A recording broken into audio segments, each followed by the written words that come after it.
Buenos días, hermanos. Vamos a comenzar con nuestra clase de escuela dominical de hoy. Estuvimos viendo en los capítulos anteriores cómo en el 13 el sufrimiento de aquellos que caían en el tiempo de la tribulación, y luego en el 14 ya más esperanza, más agradable el aspecto, porque ya vimos aparecer en el cenit del cielo el Cordero con su escolta de los 144,000 y aquellos 3 ángeles que anunciaron el Evangelio eterno, la caída, el anuncio de la caída de la gran ciudad, y también la suerte que iban a correr aquellos que adoraran a la bestia y a su imagen y al número de su nombre, ¿verdad? Y también cómo vienen aquellos 3 ángeles que anuncian la siega, ¿verdad? Primero viene la siega, pensemos en la cizaña, ¿verdad? Y luego viene el lagar, el pisar el lagar, las uvas, ¿verdad? Que decíamos de alguna manera uno representa los pueblos gentiles y el lagar representa de alguna manera los pueblos judíos, porque la viña y el Señor como el Señor de la viña es también la idea de la cultura judía, del pueblo judío, ¿verdad? Y terminaba ese capítulo 14 pues de una manera muy dramática, ¿verdad? Porque el dramatismo va en aumento con la cantidad de sangre que contenía aquel lagar enorme, inmenso, ¿verdad? Y la amplitud de ese lagar. Ahora vamos a entrar al capítulo 15, ¿verdad? Y entonces vamos a decir el anuncio de los hechos postreros para la venida del Señor. Vamos a empezar la lectura.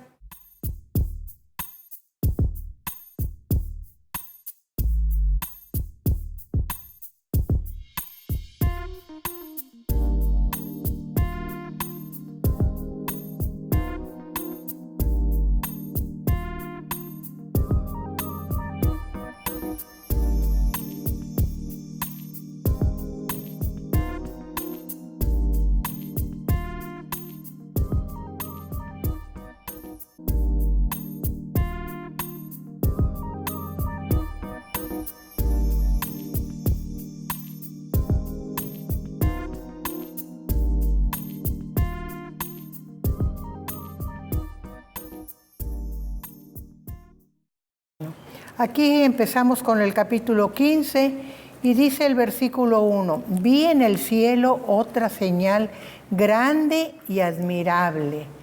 Ya habíamos visto que habían aparecido 2 señales anteriores. Uno fue el de la mujer que estaba a punto de dar a luz, y la otra la del dragón rojo, ¿verdad?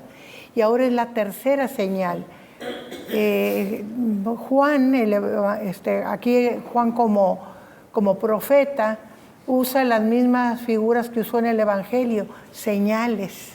Para él es el único que usa esa palabra para las cosas especiales, sobrenaturales, señales. En su Evangelio las señales eran los milagros de Jesús, y aquí son visiones especiales. Una gran señal, y dice grande y admirable.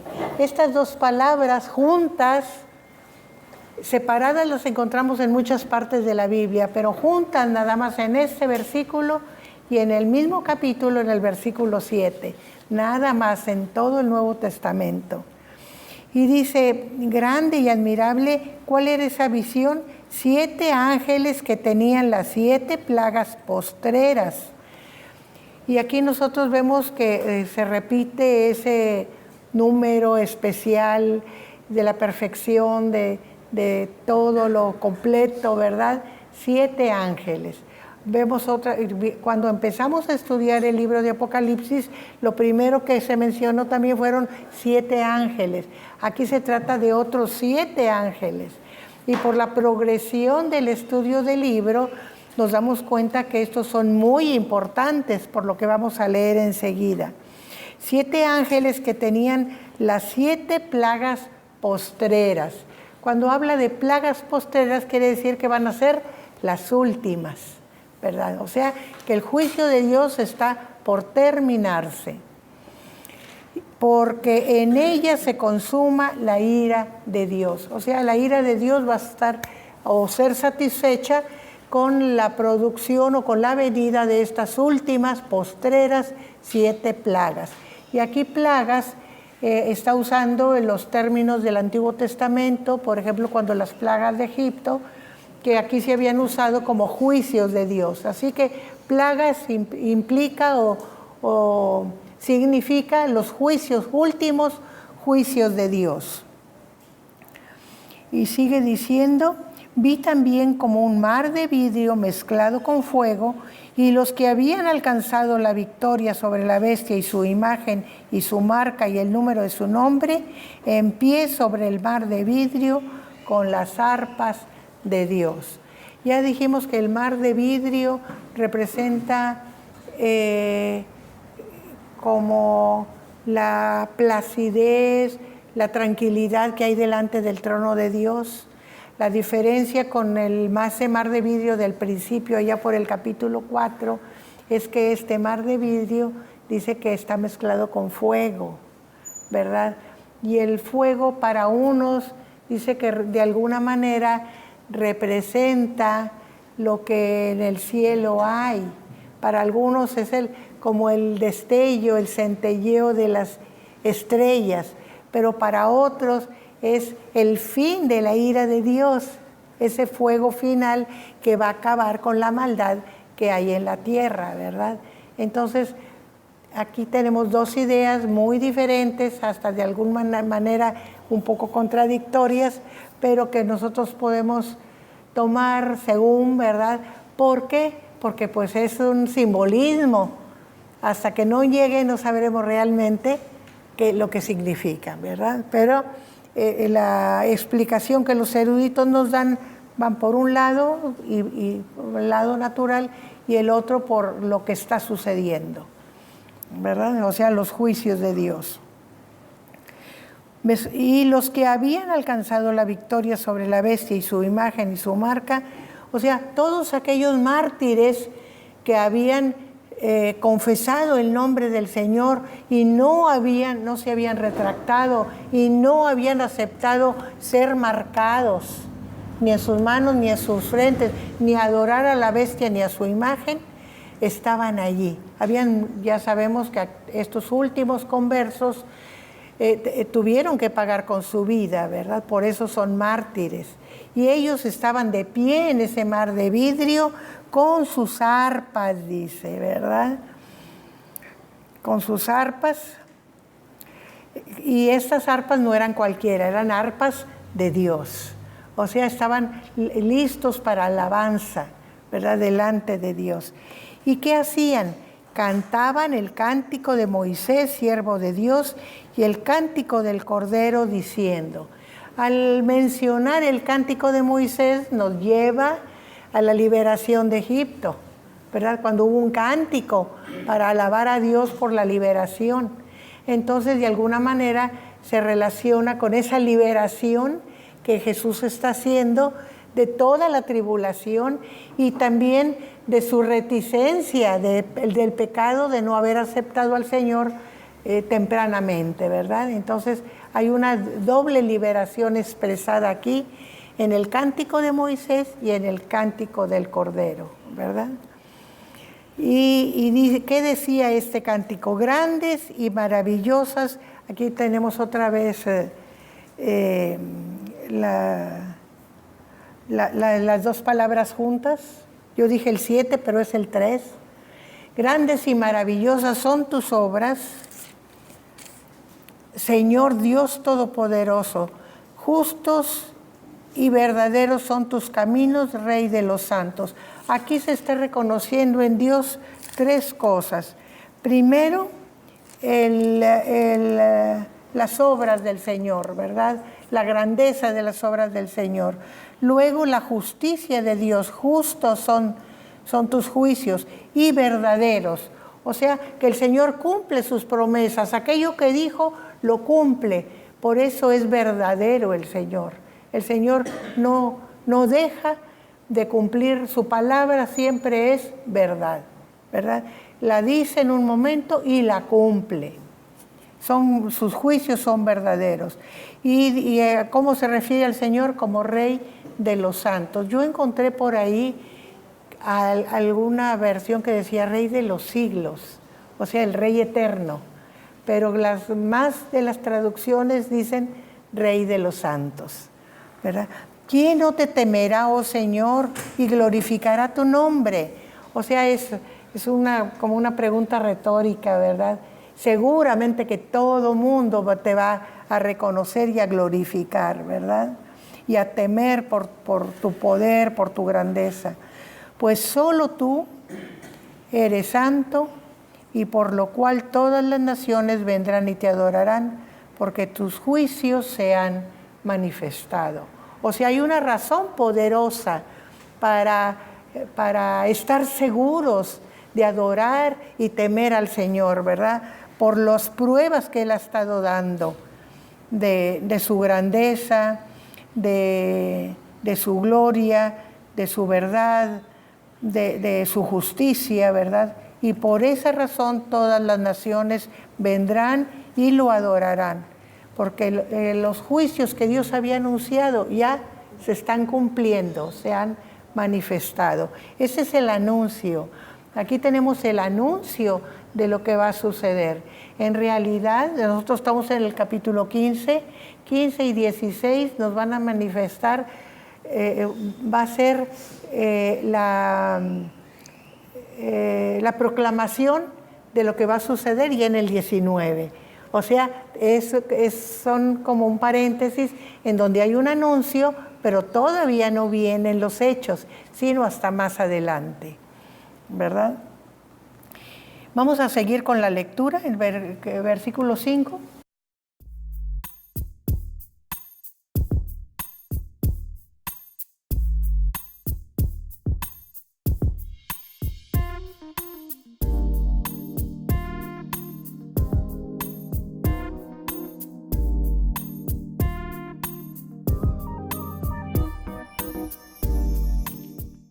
Nosotros vemos, ya habíamos dicho que estos ángeles son diferentes y que estos ángeles son personajes poderosos en el cielo, y lo comprobamos con esta lectura donde nos los describe. Una cosa que hay que hacer notar también es que dice: después de estas cosas miré y aquí fue abierto el cielo, en el cielo el templo del tabernáculo del testimonio. O sea, está hablándonos de ese templo en el cielo como si se tratara de aquel primer tabernáculo hecho por Moisés, ¿verdad? En donde la presencia de Dios estaba precisamente en el lugar santísimo y que comunicaba con el lugar santo. Lo demás, el atrio, todo lo demás no era el templo, era la, vamos a decir, la parte que rodeaba el tabernáculo, pero en sí el tabernáculo era la parte central, el lugar santo y el lugar santísimo. Y como los ángeles vienen de parte de Dios, muchos eruditos dicen que es el lugar santísimo de aquel templo el que se abre, ¿verdad? Y el anuncio que dice, Juan se adelanta a decirnos, hagan de cuenta, el total de lo que va a presentar. 7 ángeles que tenían las 7 plagas. Aquí todavía no las tienen, pero lo usa como título, como, vamos a decir, como nosotros usamos la introducción en los sermones, que anunciamos en forma sucinta lo que vamos a hablar. Así Juan está diciendo ya que aquellos ángeles iban a salir con 7, que iban a tener 7 copas con las 7 últimas plagas, ¿verdad? ¿Y cómo están vestidos estos ángeles? De lino limpio y resplandeciente, y ceñidos alrededor del pecho con cintos de oro. Eso nos habla de una función muy especial. Tiene la vestidura que suele tener un sacerdote, y los cintos de oro indican la magnificencia del trabajo que están haciendo, la importancia del trabajo. No son cualquiera de los ángeles, no, son especiales, ¿verdad? Son de alta categoría dentro de toda la multitud de ángeles que hay en el cielo. Vamos a seguir con el versículo 7, por favor.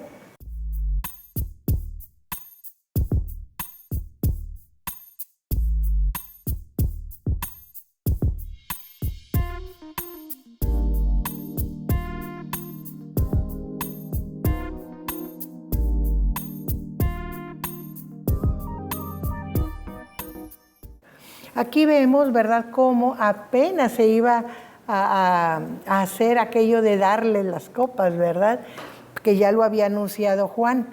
Dice, y uno de los 4 seres vivientes dio a los 7 ángeles, o sea, salen los ángeles, y luego uno de los seres vivientes les entrega a cada uno su copa, o sea, son 7 copas de oro.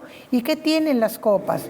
Están llenas de la ira de Dios, que vive por los siglos de los siglos. O sea, el Dios eterno está entregando lo último de los juicios, 7 copas que tienen, dice, la ira de Dios. O sea, los últimos castigos o los últimos juicios que Dios va a ejercer sobre la humanidad. Con esto se completa la justicia de Dios necesaria para establecer el reino del Cordero, ¿verdad? Los cielos nuevos y la tierra nueva. ¿Qué otra cosa podemos decir aquí? Dice que el templo se llenó de humo por la gloria de Dios y por su poder. Esto nos recuerda cuando Salomón le levanta templo a Dios ahí en Jerusalén.